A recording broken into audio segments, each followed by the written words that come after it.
जय हिंद दोस्तों, अपनी जिंदगी के किसी भी हिस्से को उठाकर देख लो, कोई ना कोई टाटा कंपनी का ब्रांड तो जरूर बीच में आएगा। चाहे आप गाड़ी से ट्रेवल करते हैं, टाटा मोटर्स ढेर सारी गाड़ियां हैं उनकी। अगर आप फ्लाइट से ट्रेवल करते हैं, विस्तारा एयरलाइंस और अब एयर इंडिया भी उन्हीं की है। अगर आप होटलों में रुकते हैं, ताज होटल्स टाटा के हैं। जो आप कपड़े पहनते हैं, टाटा का फैशन ब्रांड है वेस्ट साइड। जो आप ज्वेलरी पहनते हैं, तनिष्क टाटा का है। जब आप चाय पीते हैं, टाटा टी। यहाँ तक कि खाने में जो नमक डलता है वो है टाटा सॉल्ट। इसके अलावा Tata steel, Tata power, Tata consultancy services. आप यकीन नहीं करोगे दोस्तों, 100 से ज्यादा कंपनीज हैं टाटा ग्रुप के अंदर। तो कोई हैरानी की बात नहीं है कि टाटा आज के दिन इंडिया के one of the most famous और मोस्ट सक्सेसफुल कंपनीज में से है। लेकिन क्या आप जानते हैं कि ये कंपनी रातों रात इतनी बड़ी नहीं बन गई। इसे 200 साल का समय लगा था। सही सुना आपने, 200 साल। तो चलिए जानते हैं इंडिया के सबसे पुराने बिजनेस फैमिलीज के बारे में कि क्या राज है टाटा ग्रुप कंपनी का। Has pioneered multiple industries in India and remains a market leader in most of them. It was Tatas who introduced a number of firsts. The first 8-hour day, the first leave with pay. I would prefer to live with the knowledge I have of upholding the values that we have and that we've tried to uphold through these years, rather than say that I've grown at 3 times the rate that we have.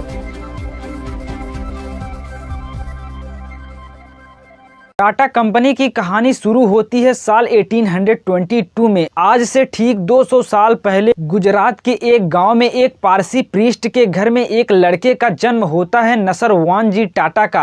बचपन से इन्हें बड़ी बेचैनी थी कुछ बड़ा करने की। कहा जाता है कि अपने गांव में इकलौते ऐसे आदमी थे जो बड़ा स्ट्रांगली फील करते थे कि मुझे अपने गांव से बाहर जाकर कुछ करना है। इनका मानना था कि इनकी डेस्टिनी है। इसी रीजन से सिर्फ 20 साल की उम्र में गाँव छोड़कर मुंबई शिफ्ट हो जाते हैं। कोई नया बिजनेस शुरू करने की कोशिश करते हैं। आज के दिन भी बहुत से लड़के ऐसा करते हैं, गांव से शहर शिफ्ट हो जाते हैं नए फ्यूचर की तलाश में। लेकिन फर्क ये था कि इनकी ऑलरेडी एक बीवी थी और बच्चा था। उस जमाने में चाइल्ड मैरिज बड़ी आम बात हुआ करती थी। तो सिर्फ 17 से 18 साल की उम्र पर इनका बच्चा हो गया था। तो ये पूरी फैमिली को लेकर मुंबई शिफ्ट हो जाते हैं और कॉटन ट्रेड से काफी आकर्षित हुए। देखते ही देखते जल्द ही ये अपना खुद का कॉटन एक्सपोर्ट का बिजनेस चलाने लगे थे। बिजनेस से जितना भी पैसा आता, इन्होंने इंश्योर किया कि अपने बेटे की एजुकेशन पर खर्च करेंगे। ये कोई कॉम्प्रोमाइज नहीं करना चाहते थे इस चीज पर, इसीलिए इन्होंने अपने बेटे जमशेद जी को बेस्ट एजुकेशन दी। उस वक्त इसका मतलब था कि इंग्लिश में एजुकेशन दें। तो अब नसरवान टाटा जी का जो कॉटन बिजनेस था वो अच्छा चलने लग रहा था। और कुछ साल बाद जमशेद जी 18 से 19 साल के हुए, उनकी एजुकेशन खत्म हुई तो उनके पिता ने डिसाइड किया कि अब इन्हें बिजनेस एक्सपेंशन के लिए हांगकांग भेज देते हैं।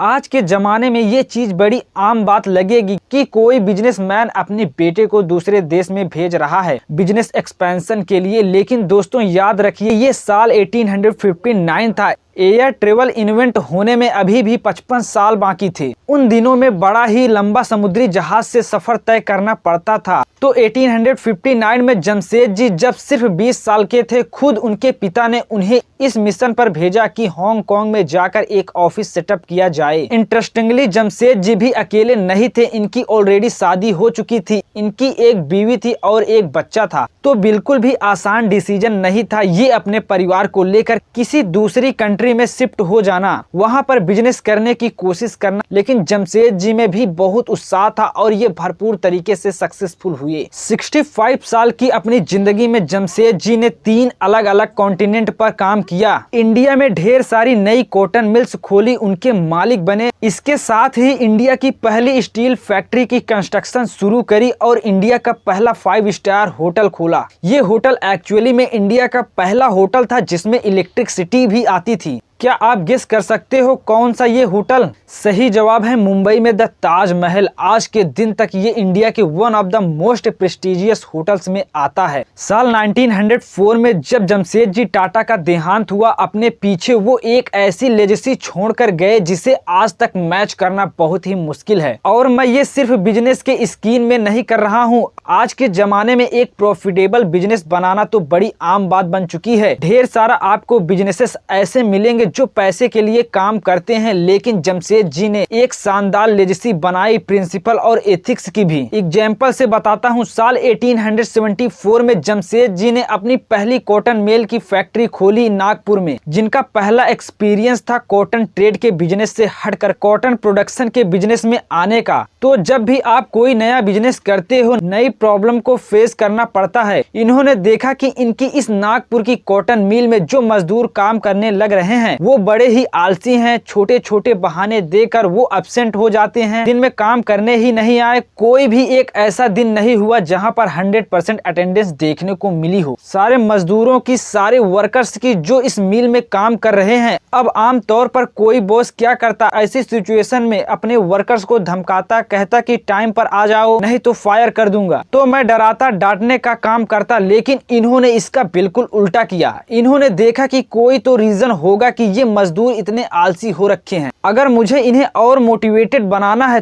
तो कोई लॉन्ग टर्म ह्यूमन सोल्यूशन सोचना पड़ेगा। इन्होंने उनके लिए एक जनरल प्रोवाइडेड फंड बनाया, ये इंश्योर करने के लिए कि रिटायरमेंट के बाद भी इन मजदूरों को पेंशन मिलती रहे। इसके अलावा इन्होंने एक इंश्योरेंस स्कीम स्टार्ट करी। अगर कोई भी एक्सीडेंट होता है किसी मजदूर के साथ तो उसकी मेडिकल कॉस्ट इस एक्सीडेंट की वजह से कवर करी जाएगी कंपनी के द्वारा। इतना ही नहीं, इसके अलावा इन्होंने फैमिली डेज रखे, स्पोर्ट्स डेज रखे, जिससे कि सारे मजदूर अपने फैमिलीज को लेकर आए, एक दूसरे के साथ करीब हुए और उनमें एक कम्युनिटी की फीलिंग बने। ये सारी चीजें आपको सुनकर लगेगा कि आज तो बड़ी आम बात है ये, लेकिन याद रखिए कि किस जमाने में हो रही थी। बाकी दुनिया में 1800 के टाइम में वर्किंग कंडीशन बहुत बुरी हुआ करती थी। कमाल की बात यहाँ पर ये थी कि ये खुद से खर्चा कर रहे थे इन सब चीजों पर। फिर साल 1861 में क्या हुआ, अमेरिकन सिविल वॉर की शुरुआत हो गई। इनडायरेक्टली ये जमशेद जी के बिजनेस के लिए एक अच्छी खबर थी। होता क्या था कि इंग्लैंड ज्यादातर अपने कॉटन रॉ मटेरियल्स को अमेरिका से इंपोर्ट किया करता था, लेकिन क्योंकि सिविल वॉर चलने लग रहे थे, सप्लाई बंद हो चुकी थी, तो जमशेद जी ने इस मौके का पूरा फायदा उठाया और अपनी तरफ से कॉटन के रेट्स को डबल कर दिया, क्योंकि इंग्लैंड को इंडिया से ही कॉटन इंपोर्ट करना पड़ रहा था। इसी दौरान इन्होंने लंदन में जाकर अपना एक ऑफिस भी सेटअप किया और काम करने लग गए। 4 सालों तक इन्होंने भरपूर प्रॉफिट कमाया, लेकिन 4 सालों बाद अमेरिकन सिविल वॉर खत्म हो गई और अमेरिका से आने वाली सप्लाई वापस चालू हो गई। इसकी वजह से टाटा के बिजनेस पर बहुत असर पड़ा और वो लॉसेस में जाने लगे। इन्वेस्टर उनके पीछे भागने लगे कि हमें अपना रिटर्न दो, हमने जो पैसे इन्वेस्ट किए हैं। जमशेद जी यहाँ पर डटे रहे। उन्होंने कहा वो मेक श्योर करेंगे कि सारे इन्वेस्टर को अपना रिटर्न मिले, बस थोड़ा टाइम मांगा उनसे।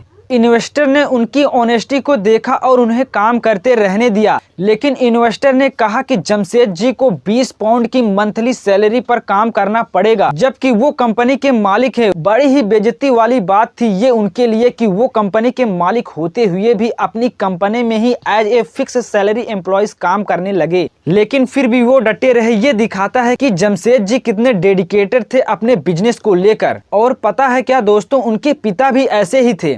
नसरवान जी का कॉटन वाला बिजनेस जब अच्छा नहीं चल रहा था, इन्वेस्टर अपने पैसे वापस मांग रहे थे, तो उन्होंने अपना घर बेच दिया था इन्वेस्टर के पैसे वापस करने के लिए, और दोनों केसेस में ये डिसीजन सक्सेसफुल निकला। नसरवान जी और जमशेद जी दोनों अपने बिजनेस को बचा लिया और साथ ही अपनी रेपुटेशन को भी। इससे हमें सीख मिलती है कि अगर आपके अंदर पैशन, डेडिकेशन और स्किल्स हैं तो आपके सक्सेसफुल होने के चांस कई गुना ज्यादा बढ़ जाते हैं। दोस्तों, जमशेद जी के कई सपने थे जो अपने जमाने के लिए रिवोल्यूशनरी थे। एक हाइड्रो इलेक्ट्रिक पावर प्लांट खोलना, इंडिया में एक world class education institute establish करना, एक स्टील प्लांट खोलना, एक ऐसा 5 स्टार होटल बनाना जहां पर किसी भी रंग के लोग जा सकें। उस जमाने में रेसिज्म बहुत होता था। उनकी लाइफ टाइम में वो सिर्फ एक होटल खोल पाए, लेकिन उनके ये जो बाकी 3 ड्रीम प्रोजेक्ट थे, इन पर काम शुरू हो चुका था उनके देहांत से पहले। बाद में ये उनके बेटे थे दोराबजी टाटा, जिन्होंने इंश्योर किया कि उनके बाकी 3 सपने भी हकीकत बनेंगे। साल 1910 तक टाटा का स्टील प्लांट तैयार हो चुका था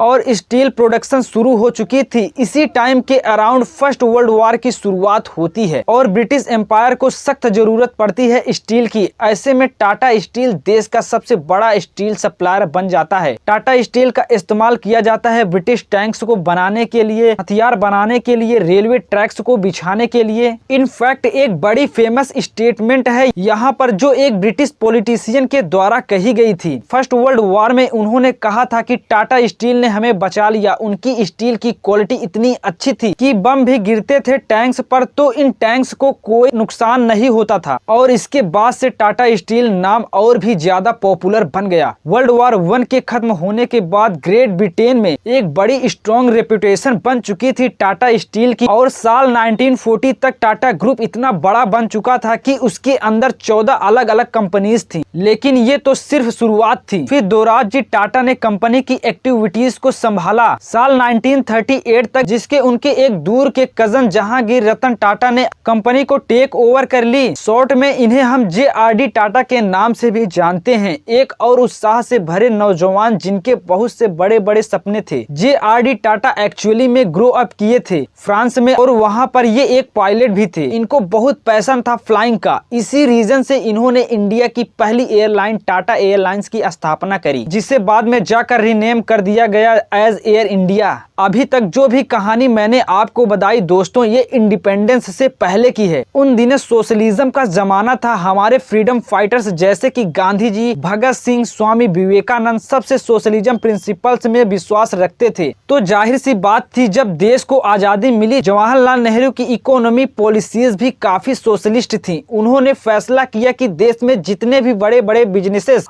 और इंस्टीट्यूशन हैं उन्हें नेशनलाइज किया जाएगा। सरकार उन्हें हैंडल करेगी। ये कैसा डिसीजन था जो उस जमाने के लिए पॉजिटिव सेंस में ही देखा जाता है, लेकिन टाटा के लिए ये एक बहुत ही बुरी खबर थी। सरकार ने टाटा एयरलाइंस को भी नेशनलाइज कर लिया। JRD टाटा का दिल टूट गया इस फैसले से, लेकिन शुरुआत से ही टाटा का मानना था कि बिजनेस सिर्फ प्रॉफिट के लिए नहीं होता बल्कि नेशन बिल्डिंग के लिए भी होता है। नेहरू सरकार ने नेशनलाइजेशन के बाद JRD टाटा को ऑफर भी किया कि वो आकर एयर इंडिया को लीड कर लें और JRD टाटा ने खुशी खुशी इस ऑफर को एक्सेप्ट कर लिया। यही रीजन है कि 1970 से 1980 में एयर इंडिया को दुनिया की one of the most prestigious airline माना जाता था। इसके अलावा JRD टाटा ने और भी कई सेक्टर्स में बिजनेस को एक्सपैंड करना शुरू किया। 1945 में टाटा मोटर्स का सबसे पहला प्रोडक्ट बनाया गया पटरियों पर चलने वाले लोकोमोटिव इंजन। 1968 में इन्होंने टाटा कंसल्टेंसी सर्विसेज यानी TCS की स्थापना करी, जो electronic data processing services provide करती है। आज के दिन TCS देश का सेकेंड लार्जेस्ट एम्प्लॉयर है इंडियन रेलवेज के बाद। इसके अलावा cancer research and treatment centre Tata salt का बिजनेस इलेक्ट्रॉनिक्स मैन्युफैक्चरिंग को भी शुरू किया गया है। JRD टाटा 52 साल के लिए चेयरमैन रहे थे। टाटा और इस टाइम के बीच टाटा ग्रुप के अंडर अब टाटा के पास 195 कंपनीज हो चुकी थी। साल 1969 में सरकार ने monopoly and restrictive trade practices act पास किया और इसका सबसे ज्यादा असर टाटा ग्रुप पर ही पड़ा। सरकार का बेसिकली पर्पस था कि कोई भी कंपनी इतनी बड़ी ना बने कि हर चीज में उसकी मोनोपोली हो जाए। ऐसे रूल्स पास होने के बावजूद भी JRD टाटा के अंदर टाटा ग्रुप और बड़ा बनता गया। कैसे? जैसे जैसे नंबर ऑफ सब्सिडरीज बढ़ती जा रही थी टाटा ग्रुप के अंडर, ये टाटा सन्स की ओनरशिप कम करते जा रहे थे। ऐसा करने से ये नई कंपनीज की मोनोपोली नहीं बन पा रही थी। लेकिन over the course of many years ये अप्रोच एक्चुअली में बुरा साबित हुआ बिजनेस के लिए। जब और लोगों ने बिजनेस को हैंडल करना शुरू किया टाटा के, तो हमेशा वो सक्सेसफुल नहीं हो पाए। टाटा सन्स में रतन टाटा की एंट्री। फॉर एग्जाम्पल, इनका इलेक्ट्रॉनिक्स बिजनेस नैल्को उस समय रेडियोस मैन्युफैक्चर करता था। 1971 में नैल्को का जो मार्केट शेयर था वो सिर्फ 2% पर आके गिर चुका था, जबकि एक समय 20% हुआ करता था। अगर आप स्पेसिफिकली नैल्को की ही बात करें तो जमशेदजी टाटा के एक ग्रैंड सन थे जिन्हें बुलाया गया नैल्को को वापस ट्रैक पर लाने के लिए, और ये इंसान और कोई नहीं बल्कि रतन टाटा थे। वैसे तो ये साल 1962 से ही फैमिली बिजनेस पर काम करने लग रहे थे, लेकिन साल 1971 में इन्हें नैल्को की असाइनमेंट दी गई। रतन टाटा ने कहा कि रेडियो की मैन्युफैक्चरिंग करना बंद करते हैं, अगर हमें नैल्को को रिवाइव करना है तो नई टेक्नोलॉजीज में इन्वेस्ट करते हैं, जैसे कि सैटेलाइट कम्युनिकेशन में, और 3 साल के अंदर अंदर नैल्को का बिजनेस टर्न अराउंड हो गया और 1975 तक नैल्को का मार्केट शेयर वापस 20% पर आ गया था। अनफॉर्चुनेटली इस टाइम के दौरान इमरजेंसी घोषित करी गई और इससे नैल्को के बिजनेस पर वापस एक बुरा असर पड़ा। इवेंचुअली उसकी वजह से इसे शट डाउन होना पड़ा। लेकिन पता है क्या दोस्तों की कुछ ऐसी ही कहानी नागपुर की उस कॉटन मिल की थी जिसे जमशेद जी के द्वारा सेटअप किया गया था। रतन टाटा को रिस्पॉन्सिबिलिटी दी गई कि उसे रिवाइव करें वो, और ये मिशन भी सक्सेसफुल होते होते रह गया। लेकिन इस पॉइंट तक आते आते सीनियर मैनेजमेंट ने देख लिया था कि रतन टाटा कितने कैपेबल हैं। इसी रीजन से साल 1991 में उन्हें अनाउंस किया गया as a successor of Tata और उन्हें बना दिया गया the chairman of Tata group. साल 1991 में दोस्तों यही साल था जब इंडिया के फाइनेंस मिनिस्टर मनमोहन सिंह जी ने अनाउंस किया था कि इंडिया लिबरलाइज हो रहा है, अपने मार्केट को बाकी दुनिया के लिए खोल रहा है। सडनली इंडिया ने सोशलिस्ट मॉडल को छोड़ा और कैपिटलिस्ट मॉडल की तरफ मुड़ने लगा। कहा जाता है कि उस वक्त इंडिया की इकोनॉमी को बचाने का ये इकलौता तरीका था टाटा ग्रुप के पर्सपेक्टिव से देखा जाए तो ऐसा होता देखकर रतन टाटा ने बिल्कुल उल्टा किया। उन्होंने टाटा सन्स की ओनरशिप को बढ़ाना शुरू कर दिया सारी टाटा ग्रुप सब्सक्राइबर्स में। ऐसा इसीलिए किया गया ताकि कोई भी इंटरनेशनल कंपनी अब आकर टाटा ग्रुप की कंपनीज को ना खरीद पाए, और ये डिसीजन भी इतना सक्सेसफुल निकला कि ना सिर्फ टाटा ग्रुप बचा रहा इस पीरियड में, बल्कि टाटा ग्रुप ने फॉरेन कंपनीज को एक्वायर करना शुरू कर दिया। इंग्लैंड में एक टेटली टी कंपनी होती थी, $12 बिलियन में टाटा ग्रुप ने उसे खरीदा। यूरोप में एक स्टील कंपनी था, कोरस करके टाटा ग्रुप ने उसे खरीद लिया। एक और ही ऐसी इंटरेस्टिंग कहानी है जगुआर लैंड रोवर की। Jaguar land rover company car manufacturing company UK की थी, लेकिन जब बात करी जा रही थी इस कंपनी को बेच दिया जाए तो इस कंपनी के वर्कर्स ने कहा कि हम खुद चाहते हैं कि टाटा कंपनी हमारी कंपनी को टेक ओवर कर ले। जगुआर लैंड रोवर को 3 से 4 कंपनी से ऑफर्स मिले थे। उन 3 से 4 कंपनीज में से इस कंपनीज के वर्कर्स ने टाटा को चुना।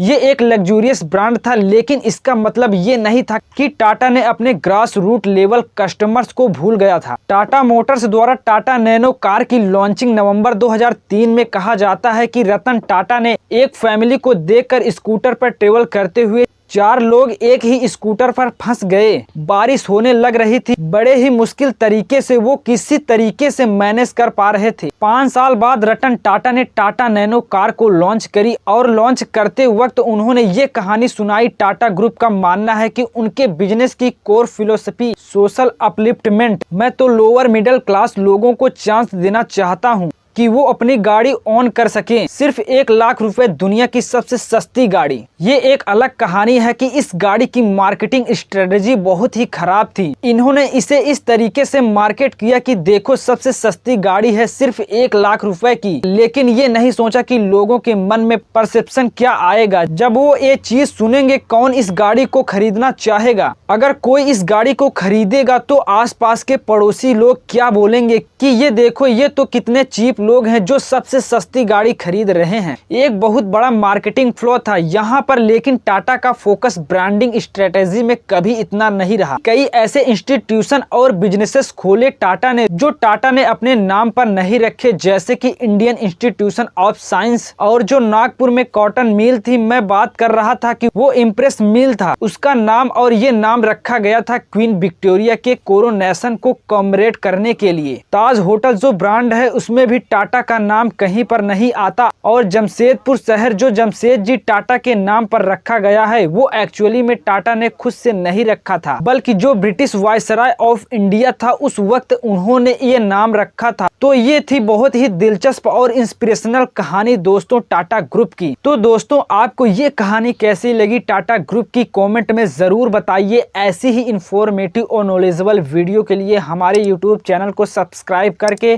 फेसबुक और इंस्टाग्राम पेज पर फॉलो करना मत भूलिएगा। मिलते हैं अगली वीडियो में, तब तक के लिए जय हिंद, वंदे मातरम।